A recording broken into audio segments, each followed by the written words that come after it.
बेंगलुरु के इंजीनियर अतुल सुभाष के सुसाइड करने के बाद एक एक करके नई कड़ियां खुल रही हैं। उनकी पत्नी निकिता सिंघानिया शक के घेरे में आ रही हैं।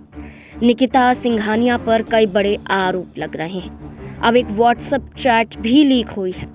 व्हाट्सएप चैट के जरिए एक डिटेल सामने आई है जिसमें निकिता सिंघानिया पर कई उंगलियां खड़ी हो चुकी हैं।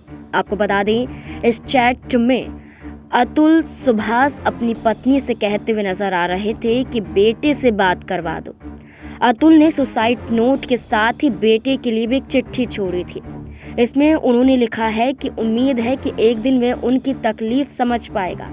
व्हाट्सएप चैट में एक पिता के बेटे को देखने की तड़प साफ तौर पर झलकती हुई नजर आई थी।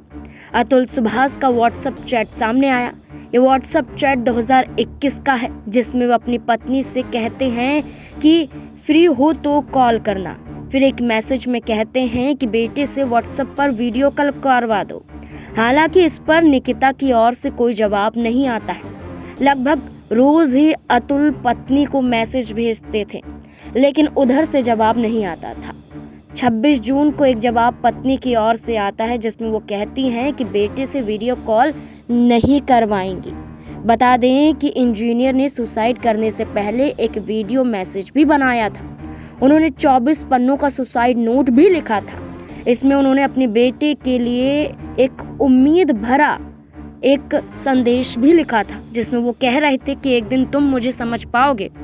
उन्होंने अपने बेटे के लिए लिखा कि जब पहली बार मैंने तुम्हें देखा था तो मुझे लगा था कि मैं तुम्हारे लिए 1000 बार मर सकता हूँ। आज ऐसी हालत है कि मेरी मौत की वजह तुम बन गई हो। अपनी पत्नी को कहते हुए नजर आते हैं। कुछ लोग तुम्हें मुझसे पैसे वसूलने के लिए उगाही का औजार बना रहे हैं। अब आपको ये बता दें कि अतुल सुभाष अपनी पत्नी पर आरोप लगाते हैं, बेटे से उम्मीद जताते हैं और वहीं व्हाट्सएप चैट के जरिए पत्नी के खिलाफ कई बड़े सबूत भी निकलते हुए सामने आते हैं। देखना होगा कि आखिरकार जो आरोप अतुल सुभाष के जरिए लगाए गए, क्या इसके जरिए कोई बड़ा एक्शन, क्या इंसाफ अतुल सुभाष को मिल पाएगा या फिर नहीं।